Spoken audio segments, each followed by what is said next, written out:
Hi everybody, welcome inside the CrossFit Update Studios. I'm Sean Woodland with Annie Sakamoto. Tommy Marquez and Leah Polaski will be around here in just a second with some Coach's Corner, some information on how you can do well at 18.4. We want to apologize to you that we are not coming to you live. The show has been pre-recorded because of some technical difficulties, but the show must go on, so we are here to bring you the 18.4 recap and Coach's Corner. And let's get into 18.4 because I think 18.3 was the start of the sort of the separation. We got to separate the contenders from everybody else, and 18.4 certainly continues that. I mean, there is a section to where everybody can play, and then it's like, okay, now this is Adult Swim, and I think it's great. It's a really good balance. I love it. It's a classic CrossFit workout. It's something that's been around longer than I have. But then you see the 2018 layer on top of it, which is the heavy deadlifts and the handstand walking. So again, really accessible to everybody who has started the Open RX. They can continue to be RX'd, but then we get that layer of these are the elite. This is who should be moving on. And that was a tough pill for me to swallow because once he said handstand walking, I went, all right, well, I'm out after that 21, even if I get to the 21. But I think for those people like me who want to keep doing this thing RX, it's motivation now to understand, like, okay, we have to work on this, and these are some of the holes that we have to fill in our fitness. If you don't know what 18.4 is, you missed the live announcement last night, or you're just now understanding what this is all about, or you just woke up, you slept, whatever. Here is a quick look at what 18.4 entails.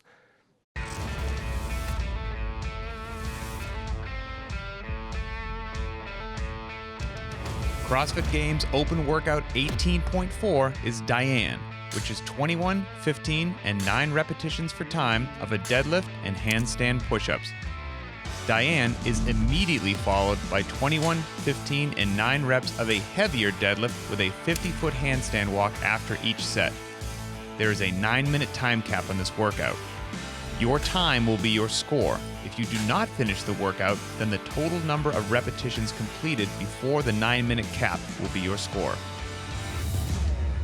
Prior to starting, the athlete will need to establish the foot line on the wall for the handstand push-up.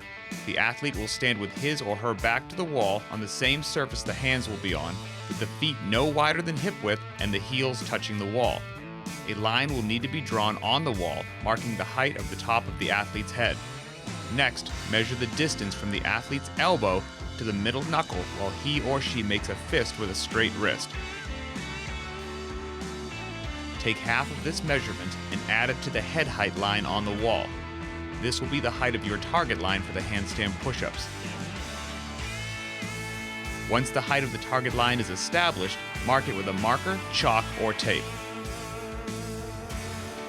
For the official movement standards, as well as information about scaled, masters, and teenagers, download the 18.4 scorecard and workout description from games.crossfit.com.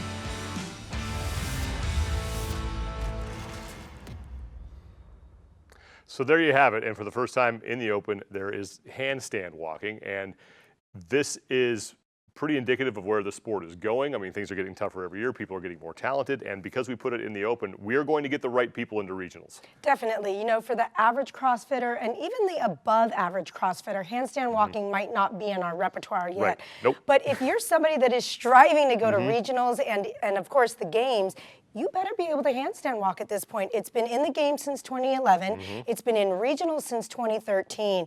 So if you can't handstand walk at this point, shame on you if you're striving to go. Yeah, exactly. You know, I hate to say it like that. No, you're absolutely right, because on one hand, look, this is a community and it's a fun competition for all of us to participate in, but on the other hand, this is the first step in getting to the CrossFit Games, and we want to make sure that we get the right people to regionals. There was a lot of information in that video. Don't just watch that video. Make sure that you guys go and print out the PDF. This one's actually a lot longer than the other ones because of all the standards for both RX and scaled. You definitely want to read about how you measure the handstand distance so you understand that and what all the scaled versions are. That's on games.crossfit.com. Make sure you read that and understand it so you are ready to do 18.4. We were in Goodyear, Arizona last night for the live announcement of 18.4 at CrossFit Fury.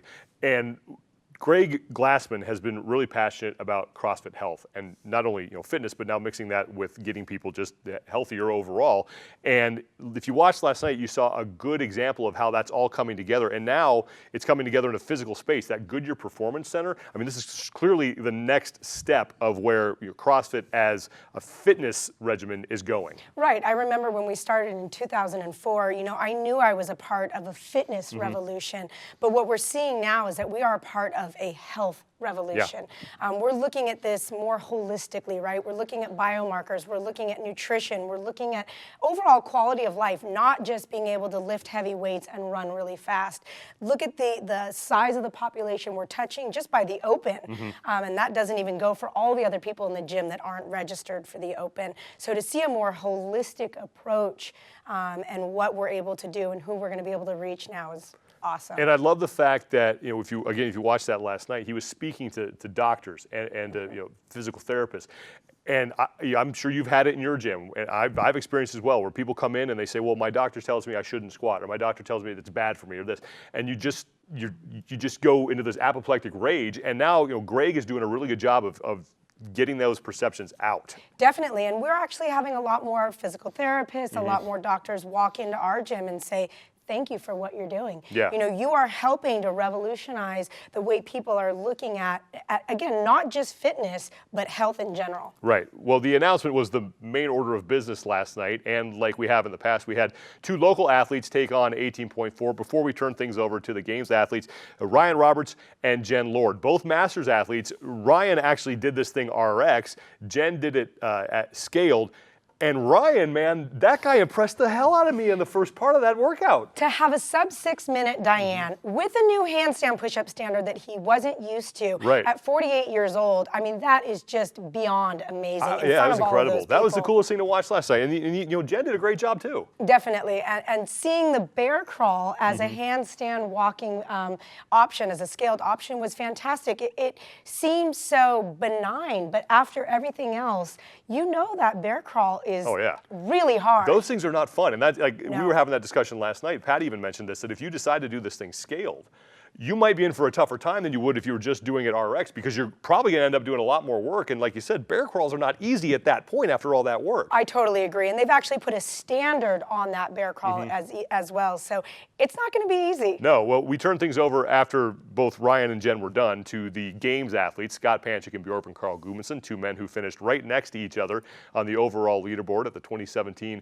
Reebok CrossFit Games. And what I loved about watching these two is that it really shows that at that level what a good plan can do for you. I don't think Panchik is that much fitter than Bjorkman, but his plan was better. Right. We really saw the experience and actually kind of that self-restraint shine in Scott Panchik. He was only 10 seconds behind Bjorkman on the Diane portion of that, but what that allowed him to do was actually really pull ahead on that 3:15. He ended up finishing almost an entire minute ahead of Bjorkman. And like you said, it's not that Scott Panchik may be that much fitter than Bjorkman. His plan was just that much better. Yeah, at that level, I mean, there's not a huge gap between those guys, and it just shows you have a right plan and you strategize those things correctly, you're going to do yourself some big favors. Anytime there is an open announcement, everyone just floods to social media to give their reaction. And I got to say, man, the CrossFit community, you guys are upping your game as far as the social media reactions go. These are some of the best that we found from last night. Game of Thrones, watching 18.4 announcement, and I think that's been the theme, I think, since last week when things really escalated in a hurry. Next one is most CrossFitters, 18.4. Yeah, Dad looks excited about this one. This one will shake up the leaderboard for sure, the explosive coach says. That's probably 100% true. 18.4 got us that's CrossFit PR star. It looks like me hugging you last night, I don't want to do the handstand walk. Just let me put on my deadlifting shoes and I'll be right with you. That's outstanding. Finally get to do some deadlifting. Then when you're halfway through the open and you realize how unfit you are. And I think there are a lot of people that are having that reaction right now. But look, the way I look at it is that's a great thing about the Open, is that you're not going to the game. So at the end of the day, it doesn't probably matter where you finish on the leaderboard. But it does make you understand and motivate you to, okay, this is what I need to work on. So next year, when they throw out handstand walking or they throw out ring muscle ups, I'm ready. And maybe I get just one, but I'm better than I was last year. Exactly. It's the small victories that we're going to see from year to year. We're in this for longevity, right? So it's knowing knowing where you need to be next year, having a goal and planning for it. If you guys haven't already, download the app, go to the App Store or Google Play. You'll be able to track all your leaderboards. You can also track a friend. That person will show up right on your homepage right when you open up the leaderboard. You can see how he or she is doing, and you all know that you have that person that you stalk. You can submit your scores. You can look at all the workout standards. And when regionals rolls around, it's going to be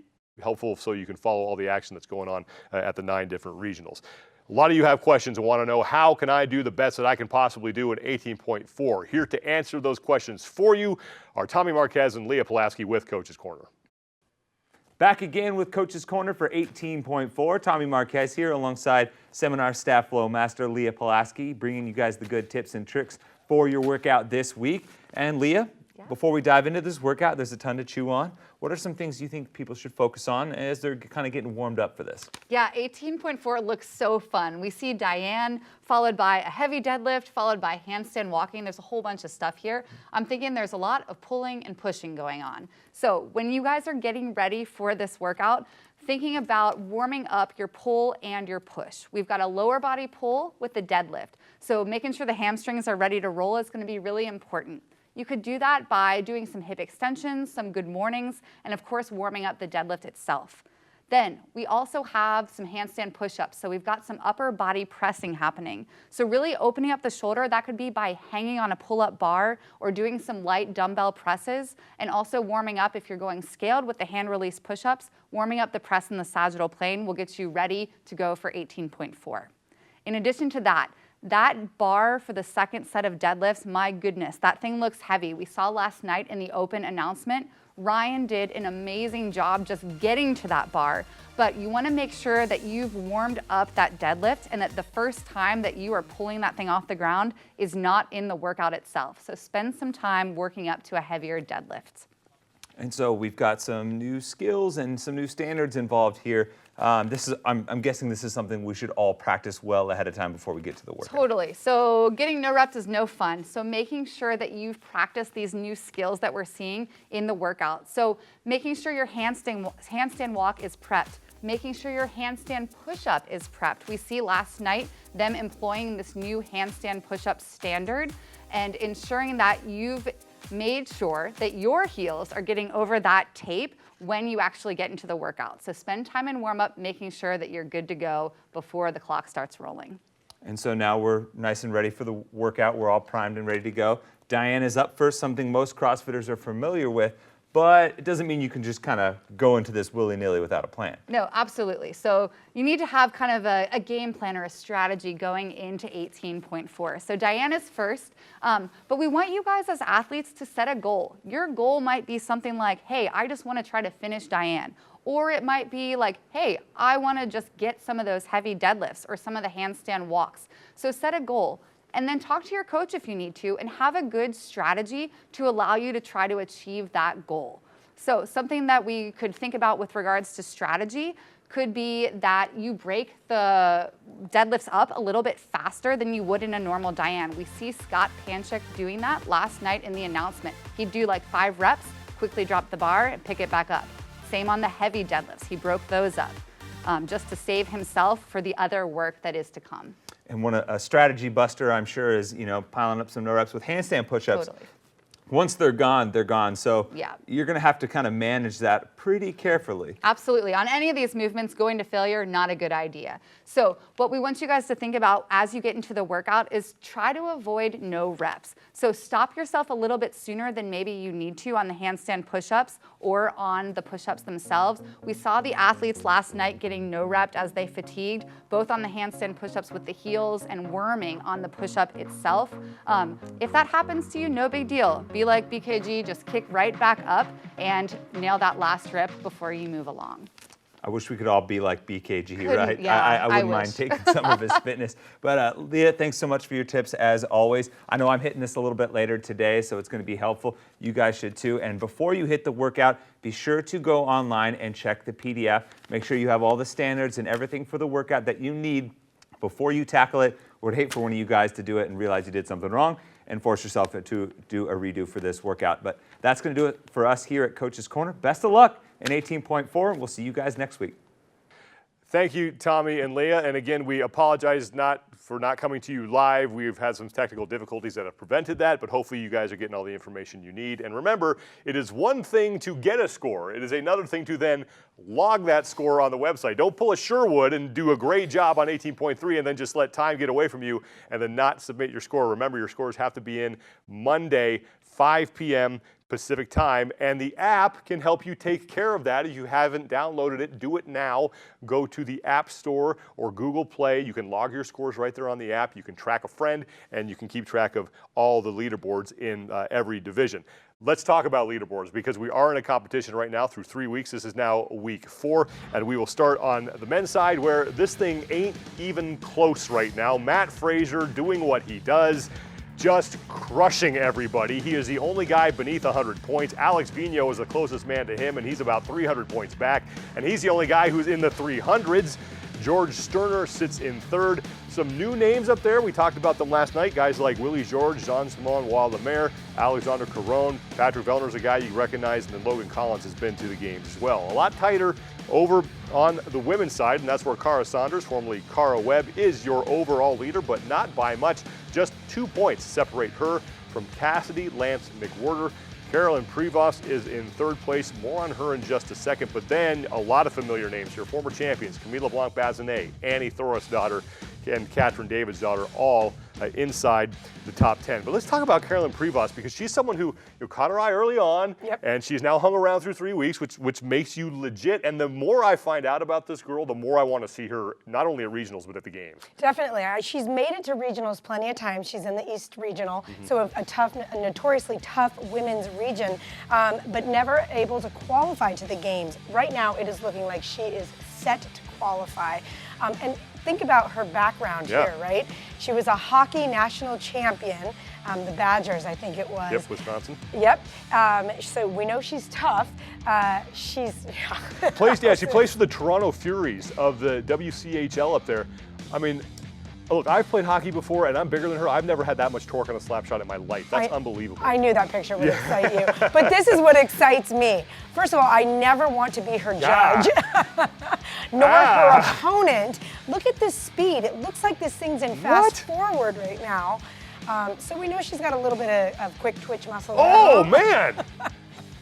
Wow. Yeah. Looks like what my wife does when I tell her I forgot to make coffee. She's that fast, too. Oh, man.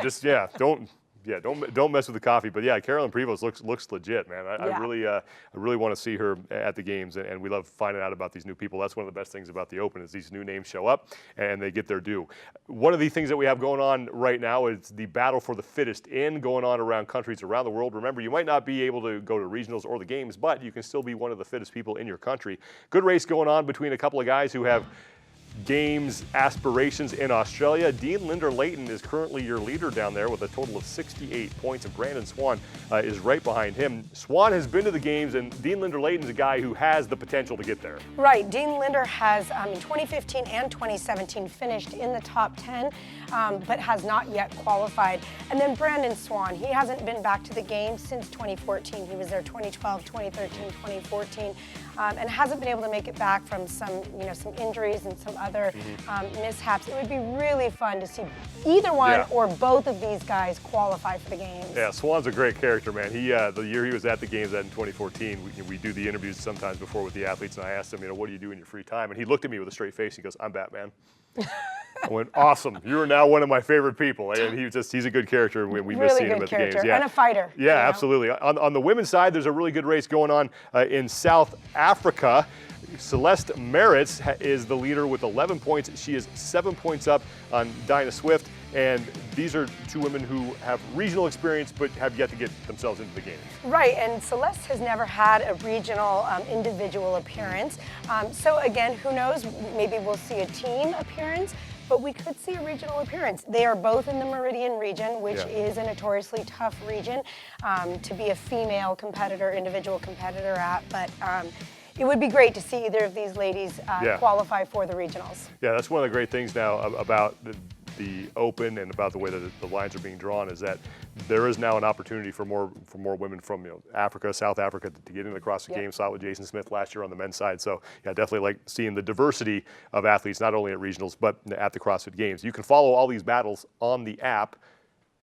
Get it on the App Store or on Google Play. Follow a friend, follow the Fittest In battles, submit your scores, get updates on the workout standards. And when regionals roll around, it will allow you to follow all the action that's going on at the regionals level. Coming up this week, or next week I should say, as we close out 18.4, we're going to have our 18.4 leaderboard update. That's Monday once the leaderboard closes at 5 p.m. Pacific time. Tuesday and Wednesday, we recap everything that went on in 18.4.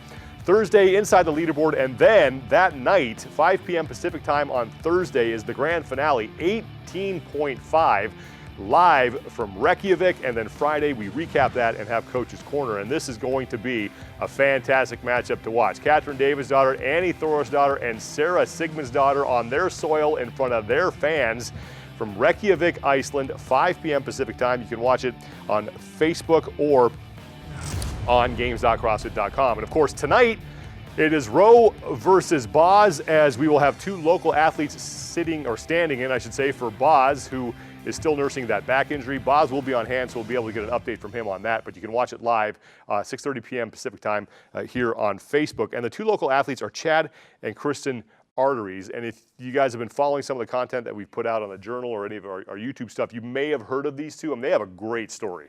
Well, and this kind of goes back to what we were talking about earlier. These two have really made a lifestyle change. So not just getting fit, but changing the way they're approaching their nutrition and just life in general, right? And they're doing it as a couple, which is such a beautiful thing. So now we're looking at something that is going to be forever. You know, to do it together, to make a lifestyle change that includes nutrition, overall health. Look, Chad's now volunteering to be part of regionals and games. It's really cool to see. and seatbelting in what's most important to them, right, which is the nutrition. I love the hashtag, eat like a hobbit. You got to have second breakfast. Right. And this is a great one. They posted this on their Instagram as well.